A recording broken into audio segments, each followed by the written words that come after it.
जय हिंद। मैं हूं परवेज पंवार और आप देख रहे हैं एलकेबी हिंदुस्तान। 2027 के विधानसभा चुनाव को लेकर तमाम राजनीतिक दल सक्रिय हैं और तमाम राजनीतिक दल अपने स्तर से सर्वेक्षण कराकर संभावित उम्मीदवारों को लेकर जो चयन प्रक्रिया है उसमें जुटे हुए हैं। तो आज हम सहारनपुर जनपद की देवबंद विधानसभा सीट के वर्तमान सियासी समीकरणों को लेकर चर्चा करेंगे। उससे पहले जो 2017 और 2022 की विधानसभा चुनाव हैं या इसके बाद 2024 के लोकसभा चुनाव हैं उनको लेकर चर्चा करेंगे।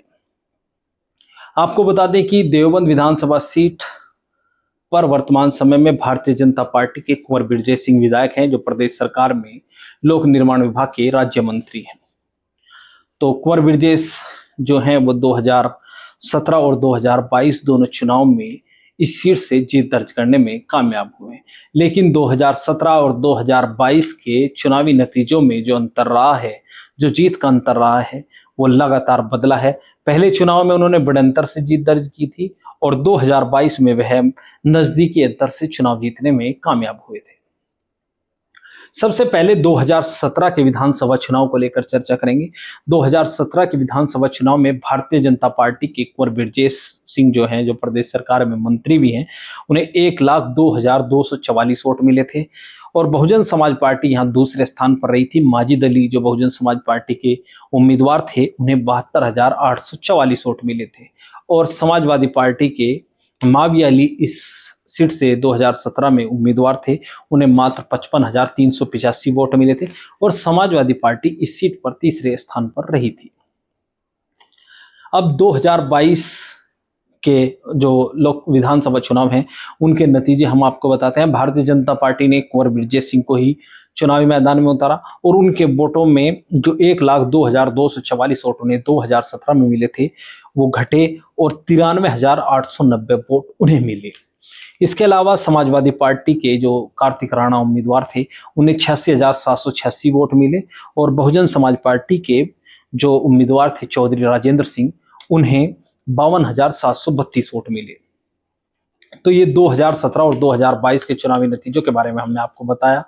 अब हम वर्तमान सियासी समीकरणों को लेकर चर्चा करेंगे। इस सीट पर जहां भारतीय जनता पार्टी से कुंवर बिरजेश सिंह उम्मीदवार हैं और चर्चा यही है कि 2027 के विधानसभा चुनाव में भी वही भारतीय जनता पार्टी के उम्मीदवार होंगे। इसके अलावा समाजवादी पार्टी में उम्मीदवारों को लेकर बड़ी संख्या में लोग हैं जो चुनावी तैयारियों में जुटे हुए हैं। कई दावेदार हैं जिनमें प्रमुखता से नाम जो है वो पूर्व विधायक मनोज चौधरी का है। इसके अलावा पूर्व विधायक माविया अली हैं और जो पूर्व में चुनाव लड़ चुके हैं पूर्व मंत्री राजेंद्र राणा के बेटे कार्तिक राणा, जो 2022 के विधानसभा चुनाव में भी चुनाव लड़े और नजदीकी अंतर से चुनाव हार गए, उनके नाम को लेकर भी चर्चा है।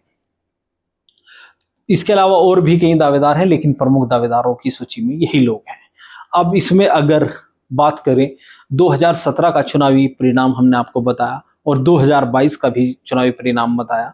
2017 में समाजवादी पार्टी ने यहाँ पर मुस्लिम उम्मीदवार उतारा था और मुस्लिम उम्मीदवार माविया अली, जो उस समय उपचुनाव में विधायक बने थे राजेंद्र राणा जी के निधन के बाद, कांग्रेस के टिकट पर वो विधायक बने थे। वो 2017 का जो विधानसभा चुनाव था कांग्रेस के टिकट, समाजवादी पार्टी के टिकट पर चुनाव लड़े, कांग्रेस उन्होंने छोड़ दी थी। अब कांग्रेस सपा के टिकट पर वो चुनाव लड़े तो, और कांग्रेस का गठबंधन था, सपा के सिंबल पर वो चुनाव लड़े तो उन्हें मात्र 55,000 के आसपास वोट मिले और बड़े अंतर से, या यूं कह लीजिए कि उनसे लगभग 45,000 वोट से वो चुनाव हारे। 47,000 वोट से, लगभग 47,000 वोट से भारतीय जनता पार्टी के कुंवर बिरजेश से वो पीछे रहे, तीसरे स्थान पर रहे। तो अगर समाजवादी पार्टी सीट पर, इसके अलावा 2024 में इमरान मसूद जब चुनाव लड़े तो इमरान मसूद भी राघव लखनपाल शर्मा से उस सीट पर लगभग 25,000 वोट से हारे। जो मुस्लिम नेता, सबसे बड़े मुस्लिम नेता सहारनपुर जनपद के माने जाते हैं इमरान मसूद, वो भी इस सीट पर बड़े अंतर से चुनाव हारे। अगर समाजवादी पार्टी यहाँ पर मुस्लिम उम्मीदवार उतारती है तो भारतीय जनता पार्टी के लिए यह है किसी संजीवनी से कम नहीं होगी। लेकिन अगर भारतीय जनता पार्टी कार्तिक राणा को लेकर विचार करती है और कार्तिक राणा को एक बार फिर चुनावी मैदान में उतारती है तो कुंवर बिरजेश सिंह और कार्तिक राणा, दोनों राजपूत समाज से आते हैं। तो राजपूत समाज का जो बड़ी संख्या में वोटर है वो भारतीय जनता पार्टी के साथ इंटैक्ट रहता है। हालांकि लोकसभा चुनाव के जो परिणाम है, लोकसभा चुनाव के नतीजों ने बताया कि उन्होंने भारतीय जनता पार्टी के खिलाफ वोट किया है, लेकिन वो लोकसभा चुनाव था और ये विधानसभा चुनाव है। मुख्यमंत्री योगी आदित्यनाथ से इसका जुड़ाव है। तो इसमें इस बात की संभावनाओं से इनकार नहीं किया जा सकता कि भारतीय जनता पार्टी के साथ राजपूत समाज इंटैक्ट होकर वोट करेगा, लामबंद होकर वोट करेगा। इसके अलावा तीसरे नंबर पर चर्चा करेंगे मनोज चौधरी। मनोज चौधरी देवबंद विधानसभा सीट से पूर्व में विधायक रहे बहुजन समाज पार्टी के टिकट पर, और 2021 के आसपास वे समाजवादी पार्टी में शामिल हुए थे।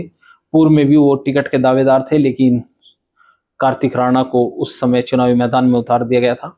तो मनोज चौधरी गुर्जर समाज से आते हैं और गुर्जर समाज के प्रभावशाली नेताओं में उनकी गिनती होती है। इसके अलावा वह क्षेत्र में उनकी सक्रियता को लेकर बड़ी चर्चाएं हैं। अगर देवबंद विधानसभा सीट पर आप किसी से भी इस बात को लेकर चर्चा करेंगे कि अगर मनोज चौधरी और भारतीय जनता पार्टी के बीच मुकाबला होता है, अगर समाजवादी पार्टी मनोज चौधरी और भारतीय जनता पार्टी के उम्मीदवार के बीच मुकाबला होता है, तो उसके चुनावी नतीजे देवबंद विधानसभा सीट पर हर सक्रिय वोटर आपको इसके नतीजे बता देगा कि मनोज चौधरी भारतीय जनता पार्टी के लिए किसी बड़ी चुनौती से कम नहीं है, क्योंकि गुर्जर समाज के वोटरों की उस सीट पर बड़ी संख्या है और मनोज चौधरी गुर्जर समाज के प्रभावशाली नेताओं में गिने जाते हैं। पवार खाप से वो आते हैं और पवार खाप के चौधरी भी हैं। उनके पिता भी लंबे समय तक पवार खाप के चौधरी रहे और गुर्जर वोटरों में उनकी जबरदस्त पकड़ है। इसके अलावा अन्य समाजों में भी उनका अपना प्रभाव है। आप इन तमाम नेता जिनके बारे में हम बता रहे हैं, इनके सोशल मीडिया अकाउंट अगर आप चेक करेंगे, हमने भी सोशल मीडिया के माध्यम से ही, और क्षेत्र की सक्रियता आपको अंदाजा लग जाएगा कि अगर आप मनोज चौधरी की करेंगे, कार्तिक राणा की करेंगे, मायावती अली जी की करेंगे या कुंवर ब्रजेश जी की करेंगे, तो क्योंकि आज सोशल मीडिया का दौर है और किसी भी अपडेट, कोई भी आप कार्यक्रम में शामिल होंगे या किसी शादी विवाह में भी अगर आप जाएंगे तो उसको भी आप अपने सोशल मीडिया अकाउंट पर पोस्ट करेंगे। तो मनोज चौधरी की सक्रियता उस क्षेत्र में है और उस क्षेत्र के लोगों का मानना है, क्योंकि हम भी उस क्षेत्र से जुड़े हैं, लोगों के बीच जाते हैं, तो उस क्षेत्र के लोगों का मानना है कि अगर मनोज चौधरी इस सीट से चुनाव लड़ता है तो भारतीय जनता पार्टी के परंपरागत वोटरों में वो बड़ी सेंध लगाकर भारतीय जनता पार्टी को यहां पर मात दे सकते हैं। इस सीट को लेकर आपकी क्या राय है? आप भी कमेंट बॉक्स में अपनी राय रख सकते हैं और आपके जो सवाल होंगे उन तमाम सवालों पर हम चर्चा करेंगे। इस वीडियो में बस इतना ही। आगे के अपडेट के लिए बने रहिए एलकेवी हिंदुस्तान के साथ। जय हिंद।